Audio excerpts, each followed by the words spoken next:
Dear students, welcome to EPG Pathshala. I am Professor P. Bhaskar Reddy, Department of Ancient Indian History, Culture and Archaeology, Sri Venkateswara University, Tirupati. The present module in the paper Outlines of Indian History, you are going to learn about Maratha Kingdom and the Shivaji achievements. It is known in the history of India that the rise of Marathas under the leadership of Shivaji created a new era in Indian history in general and in the history of Marathas in particular.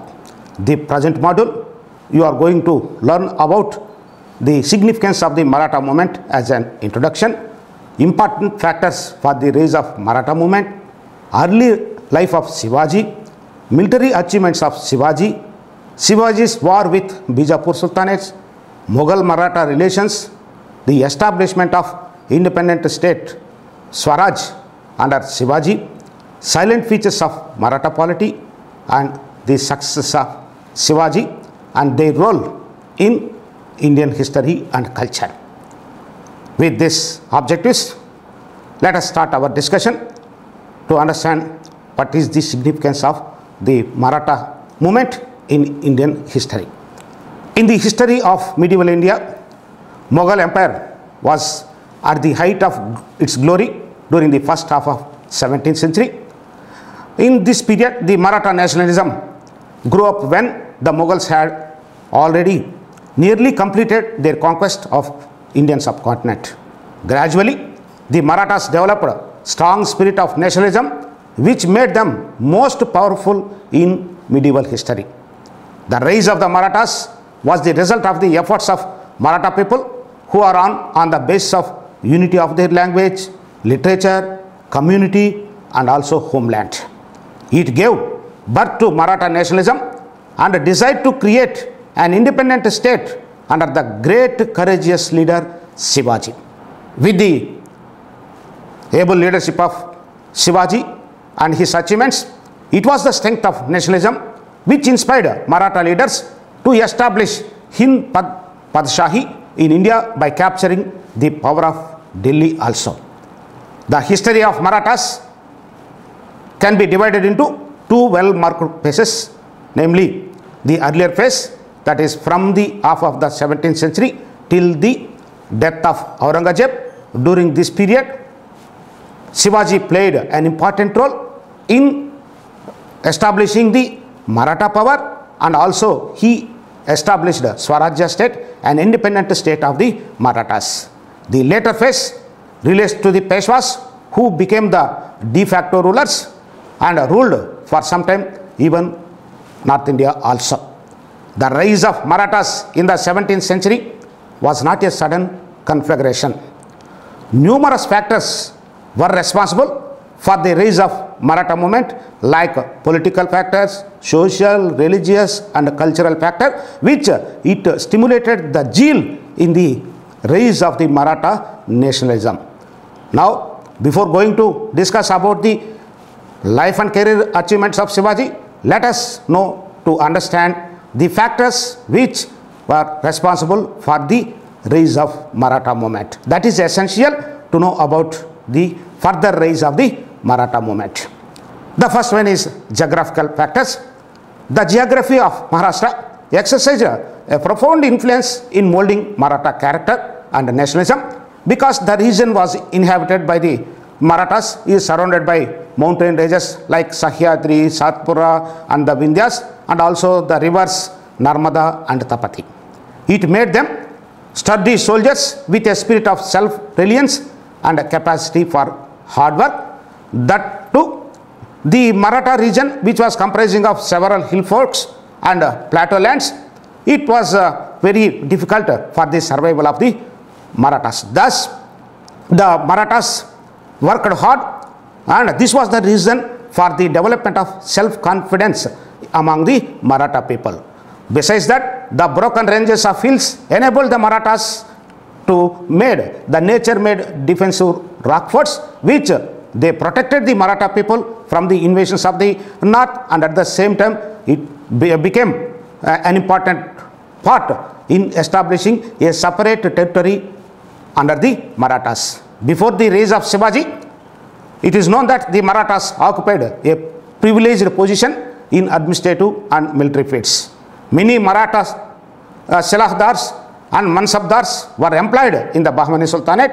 They gradually realized their strength and asserted their own power in course of time. Besides the geographical factor, the Bhakti movement also played an important role for the development of Maratha movement. What is the Bhakti movement and how its role in developing the Maratha nationalism? The spread of Bhakti movement inculcated the spirit of oneness among the Marathas. This was one of the important contribution. There was social and religious awakening in Maharashtra prior to political awakening. The saints of 15th and 16th centuries, who all belongs to Maharashtra, they emphasized Bhakti cult and they preached social equality among the Marathas.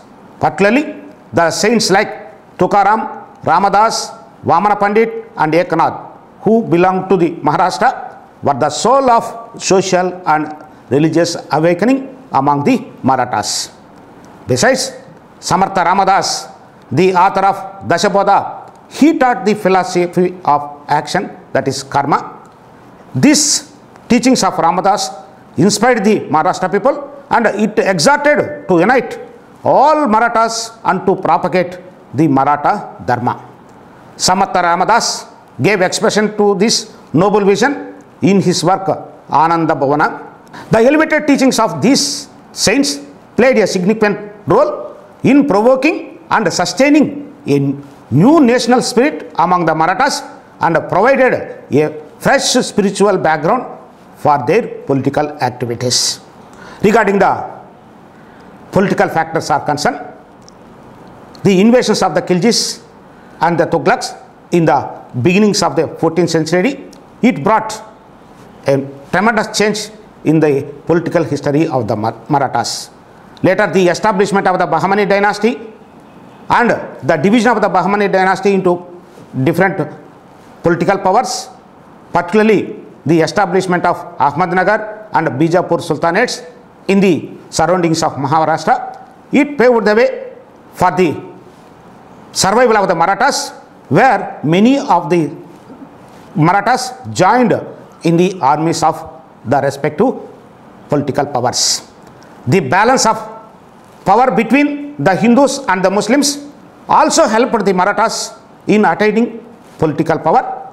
The ground for the establishment for an independent Maratha state was prepared by the advance of the Mughal armies into the south.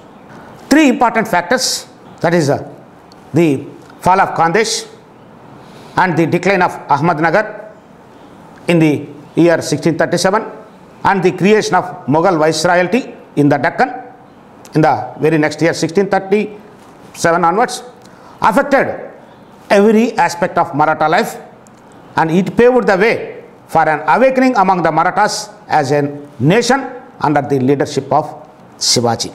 Thus, the geographical factors, religious factors, social equality taught by the various religious leaders, and also the political awakening in Maharashtra, these factors played an important role for the rise of Maratha movement under the leadership of Shivaji in the 17th century. You know that Shivaji was an adventurer ruler in the history of Maharashtra. Let us start with to know about the early life of Shivaji, because the early life and events of his career is important, which molded him a courageous leader to establish an independent state of the Maharashtra. Shivaji was one of the most remarkable personalities in the history of medieval India. He born in 1627 in the fort of Sevaner. He belonged to the Bhonsle clan. Jijiyabai and Shaji Bhonsle were the parents. Shaji was a military commander under Nizam Shahi ruler of Ahmednagar, where he played an important role in Nizam Shahi administration. But after the occupation of Ahmednagar by the Mughals, he shifted his political activities to Bijapur. It was during this time he neglected his first Jijabai and his son Shivaji. Shaji, when he shifted his political activities to Ahmednagar, he assigned the Pune Jagir to his wife and left his loyal officer Dadaji Konadev to look after him. Shivaji's mother, then she influenced him in molding his character. She taught stories which depicted acts of bravery on the part of warriors from Ramayana and Mahabharata. She was responsible for inspiring him a determination to defend Hindu Dharma. Besides Jijabai, his guardian Dadaji Konadev also played an important part in the life of Shivaji. He gave him training in art of fighting and administration.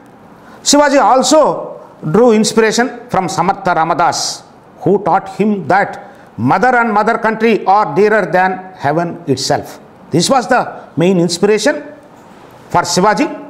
And then Shivaji from the beginning developed strong determination, courage, desire to fight against justice, faith towards his religion, and became master in art of fighting.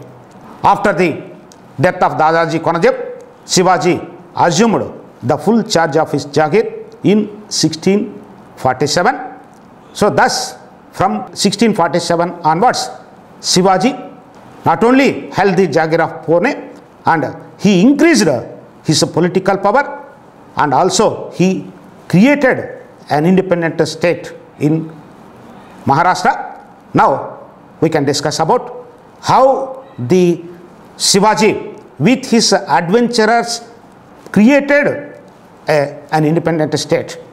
Regarding his military conquests are concerned, Shivaji aimed to create an independent kingdom in Maharashtra from the beginning of his career. It is known that Shivaji took the advantage of the confusion that prevailed in the Sultanate of Bijapur in the middle of the 17th century. Shivaji made his first military conquest at the age of 16 by attacking and capturing the hill forts near Pune against the wish of Dadaji Konadev. Then Shivaji, after gaining the Jagir, after the death of Dadaji Konadev, he started his adventures on a wider scale from 1647 onwards. He captured the forts of Torna, Raigarh, Kondana from Bijapur Sultanates. Because of that, the Adil Shahi ruler had realized the danger involved and brought pressure on Shaji, the father of Shivaji, to dissuade his son from such anti-activities. Besides, fearing the rise of the power of Shivaji, Sultan Muhammad Adil Shah imprisoned his father Shaji also. When the Bijapur Sultan arrested Shivaji's father Shaji Bhonsle, Shivaji also made a plan to check the attitude of the Bijapur Sultanates. Accordingly, Shivaji, as a countermeasure, negotiated with Prince Murad, the Viceroy of Deccan of the Mughals, and expressed to wish to join in the Mughal service also. This diplomatic move of Shivaji not only alarmed the Bijapur Sultan but also made him to release his father. After this, during the next 6 years, that is from 1649 to 1655, Shivaji turned his attention towards consolidation of his power and reorganizing the administration under his Jagirs. Shivaji, after 1655, renewed his new inroads deep into the states of Bijapur Sultanate. Really, Shivaji began his career of conquest in 1656 when he conquered Javali Fort from the Maratha chief Chandrarao More. The occupation of Javali Fort brought a quantitative change in his economic position, for he secured large treasure hidden in the fort. With the help of that booty, Shivaji increased the strength of Mawali foot soldiers, conquered a series of hill forts located in the neighborhood of Pune. The conquest of Javali also made him the undisputed master of Mawali area. Among the military adventures of Shivaji, the Afzal Khan episode is an important one, which it made Shivaji as a legendary leader in the history of Marathas. The capture of Javali by Shivaji alarmed the Adil Shahi authorities. The Adil Shahi Sultan grew suspicious of the rising power of Shivaji and decided to crush him. Accordingly, a huge army of 10,000 troops was sent under the command of Afzal Khan with the instruction to capture him either alive or dead. Afzal Khan began his campaigns, and to terrify Shivaji, he started his campaign by destruction of temples and massacre. It is known that treachery was common in those days. Both Afzal Khan and Shivaji resorted to use the same. Afzal Khan, in a plan of treachery, sent an invitation to Shivaji for a personal interview, promising to get him pardon from the Bijapur Sultan for all his rebellion activities. With the invitation of Afzal Khan, Shivaji met him on a small plateau of Pratapgarh. Sensing that it was a trap, Shivaji went prepared and murdered Afzal Khan in cunning and daring manner in 1659. The episode of Afzal Khan is significant in Maratha history and got into powerful and thought-provoking folklore in the Marathas. Intoxicated by this victory, the Maratha troops overran the powerful fort of Panhala and entered into the southern Konkan, Kolhapuri region by making extensive conquests. With these exploits of Shivaji made a legendary figure, and his name became a household name. With this, the people also flocked to him from Maratha area to join his army. Even the Afghan mercenaries who were in the service of Bijapur rallied round him to join with Shivaji. Thus, the Bijapur Sultan, after this incident, tried thrice to check Shivaji, but in vain. And even the Shivaji also made at a later stage an alliance with Bijapur Sultanates to fight against the Mughals. Thus, the Shivaji was dominated over the Bijapur Sultanates in all these adventures. Another important achievement of Shivaji's carried is with the Mughals. You know that the Mughals, which started their inroads into the Deccan in the end of 16th century during the Akbar time, later they concentrated on Deccan territories, particularly in the middle of 17th century. Aurangzeb held twice as a governor. During that time, the Shivaji already raising his Maratha power and plundering the forts of Bijapur Sultanate. After concluding a peace with the Sultan of Bijapur, diverted his attention to the Mughal territories in Deccan, and this made him to came into conflict with Aurangzeb, the celebrated monarch of the Mughal Empire. This conflict, which opened a new phase in the history of medieval India known as Mughal Maratha relations. Shivaji came into conflict with the Mughals first in 1657 when he helped Bijapur Sultan to check the power of Mughals from penetrating into Deccan. Shivaji felt confident enough to make a night attack on the Mughal fortresses of Junnar in the same year and carried off innumerable booty from it. Later, he also appeared before Ahmednagar and was partly successful in raiding it. Shivaji thus consolidated his position in Konkan when Aurangzeb left Deccan to secure the throne at Mughal court. Aurangzeb, sensing the attitude of the Shivaji and also to check the rising power of the Deccan Sultanates and also Shivaji, he appointed Shista Khan to the Viceroyalty of Deccan. When he appointed Shista Khan as a Deccan, the Aurangzeb have taken several measures to prevent the combining power of the Deccan Sultanates and the Marathas. He even instructed the Sultan of Bijapur to assist and help the Mughal Viceroy in controlling Shivaji activities. Thus, the combined forces of Shivaji and Bijapur attacked and occupied Panhala. Shista Khan occupied Pune in the year 1660 and made it as headquarters. Then the Mughal forces occupied Konkan also. Shivaji was hunted from all directions between 1660, 1663, that is nearly 3 years. At this juncture, he launched a night attack at the well-guarded mansion of Shista Khan, who was wounded in the attack and escaped from that attack. But however, Shista Khan's son was killed. These incidents led to the recall of Shista Khan and the appointment of Prince Mausam as viceroy. Next blow to the Mughal prestige in the Deccan was the sack of Surat by Shivaji in 1664, which was followed by plunder of Ahmednagar.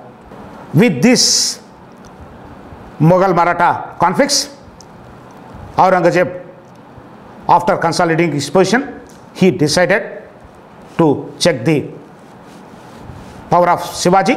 Thus, he appointed a powerful general, Raja Jai Singh, to deal with Shivaji. This is another important episode in the history of Shivaji and Maratha movement. It leads to the conclusion of Purandar Treaty. In 1665, Aurangzeb entrusted the task of suppressing Shivaji to Raja Jai Singh of Amber. Jai Singh, we know that a tactful and brave general, proceeded cautiously to Maharashtra. He opened his campaign with the siege of Purandar, and even he blockaded Raigad, the seat of Shivaji's government. Driven to desperation, after months of resistance, Shivaji negotiated for submission, and the result was the Treaty of Purandar, which became popular. According to it, Shivaji allowed to retain 12 forts, including Raigad, on the condition of obedience and service to the Mughals, and the surrender of 23 forts, which was occupied by him in earlier. After this treaty, Shivaji, with the invitation of Raja Jai Singh, visited Agra, the court of Aurangzeb, with his son Sambhaji. The emperor neglected his presence and offered him a place to stand among the 5,000 Mansab office rankers. Because of cold reception of the Mughal emperor, Shivaji was unhappy, and there was a harsh words between the emperor and Shivaji. Shivaji's reaction, his confinement and escape from the Agra fort were well-known facts of history. However, the visit to Agra certainly created a story of personal adventure of Shivaji. But however, after the returning to Deccan, Shivaji renewed his attacks against the Mughals once again, and the Adil Shah territories also, with a second sack and plunder of Surat in 1670. Besides, he re-established his control over the 23 forts which had surrendered to the Mughal according to the Treaty of Purandar. Thus, with his reaction, the power of Maratha hero at this time reached meridian splendor. After these things, Shivaji decided to fulfill his aim of creating Swarajya. Accordingly, in the year 1674, Shivaji established an independent state Swarajya at Raigad and assumed the title Chhatrapati and held his coronation with pomp and splendor. After establishing Swarajya state, he started once again campaigns against the Deccan rulers and also Maratha regions. In the year 1676, Shivaji undertook a new venture by concluding a treaty with Golconda Sultanates. Accordingly, the Golconda Sultan supplied to Shivaji a contingent of troops and military aid on the condition that the booty gained in Karnataka was to be shared. During the course of southern campaign, Shivaji conquered many provinces like Jinji, Madurai, Velur, etc., and about 100 forts in Karnataka and Tamil Nadu region from the possession of Bijapur Sultanates. However, the Karnataka expedition proved to be Shivaji's last great achievement. After returning from glorious victory, he fell ill and died in the year 1680. Thus, the romantic life and career of Shivaji came to an end. So far, we discussed about the Maratha movement, the causes for the rise of the Maratha movement, Shivaji life, achievements, establishment of Swarajya. Besides that, Shivaji occupies an important place not only as an adventurer for the conquest, at the same time he laid a strong foundation for systematic administration in Maharashtra region. The important features of the Shivaji's administration are: Shivaji was the master of extensive territories in Deccan. He laid foundation for effective system of administration in all wings. Chhatrapati or the king was the supreme head. He was assisted by a council of 8 ministers known as Ashtapradhan. The 8 ministers were Peshwa. His duty was to look after the general welfare of the state, supervise the works of various departments in central government. Amatya or Mazumdar, who was to check the public accounts of the kingdom. Mantri or Vakiya Nivas, he was the minister. His duty was to keep the diary of daily events of the king. Sumant or Dabir was the foreign secretary, whose duty was to advise the king on states outside Swarajya and outside India. Sachiv or Surinavis was the officer who looked after correspondence of the king. Pandit Rao or Dhanadiksha, who was the officer to fix dates for religious ceremonies and charities. Nyayadhish was responsible for civil and military justice. Senapati or Sar-e Naubat was in charge of the army. Among this, it is known that except Nyayadhish and Pandit Rao, all other ministerial council members were required to command armies and lead expeditions. This is an important administrative arrangements under Shivaji. Shivaji also not only followed the centralized administration, and he also divided his empire into provinces. Swarajya was divided into prantas known as provinces, which were placed under the jurisdiction of an officer called Mukhya Deshadhikari. The prantas were in turn divided into tarafs, and these were placed under Havaldar. The tarafs were subdivided into villages. Patil was pivot of its administration. Patil was assisted by panchayats in maintaining the village activities. The towns were kept under a separate officer known as Kotwals. The important features of the military organization under Shivaji are: Shivaji was a born general of war. With his experience, he organized an efficient military system. He maintained regular standing army. The regular army consisted of about 30,000 to 40,000 cavalry, supervised by Havaldars. There were 2 divisions in the Maratha cavalry. One is Bargirs, equipped and paid by the state. Another is Silahdars, maintained by the nobles. In the infantry, it is known that the Mawali foot soldiers played an important part. Shivaji maintained strict discipline in the army. In the maintenance of military organization, forts played an important role. The chronicles of the period mentions that there were about 280 forts in the possession of Shivaji. Thus itself shows that the forts played an important role in the military organization of the Shivaji. Another important quality of the Shivaji is the systematic revenue administration. The revenue system of Shivaji seems to have been patterned on the system of Malik Ambar of Ahmednagar. During his time, to reorganize the revenue system, he reduced the power of the existing Deshmukhs and Kulakarnis, and he introduced a new system. That new system was completed by Annaji Datto in the year 1679. Accordingly, the land was carefully surveyed for the purpose of taxation. The share of the state was fixed at 30% of the produce.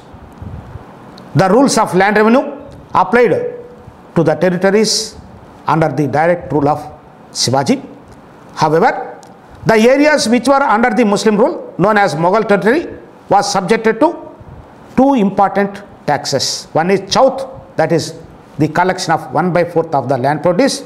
Another is Sardeshmukhi, that is 1/10 of the land produce. With these adventures, let us to conclude on the Shivaji about his role in Indian history. Shivaji possessed a creative genius of very high order. Shivaji, it is known that, rose from the son of a petty Jagidar to the position of Chhatrapati. Shivaji had always striven to maintain the honor of people in his territories, and he proved himself successful as a born leader of Maharashtra, a capable and daring soldier, a successful commander in maintaining a systematic army organization, and also an efficient administrator. His greatest contribution was that he united the entire Marathas under one country and one nation, and instilled in them the sense of self-pride, self-sacrifice and chivalry. After the death of Shivaji, though the Maratha movement suffered some setbacks, but it continued another 100 years, which they resisted for the self-respect of Marathas during the late Mughal time and also during the British time. These are the known facts. Regarding the successes of Shivaji, the death of Shivaji in the year 1680 brought substantial change in the history of Marathas. There ensued a war of succession between his sons Sambhaji and Rajaram. Sambhaji emerged victorious, but he was defeated and killed by Aurangzeb.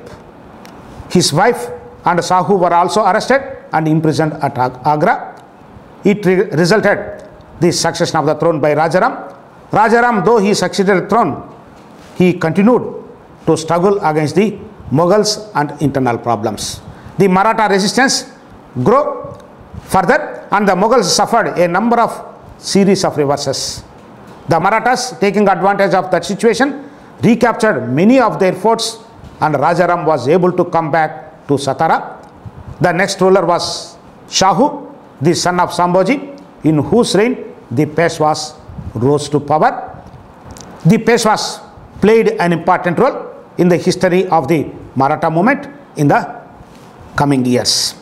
With this, I hope you may understood the Shivaji, his role in raising the Maratha movement, his adventurer conquest, establishment of Swarajya movement, and with this he occupies an important place in the history of medieval India, and it is one of the important episodes in Indian history.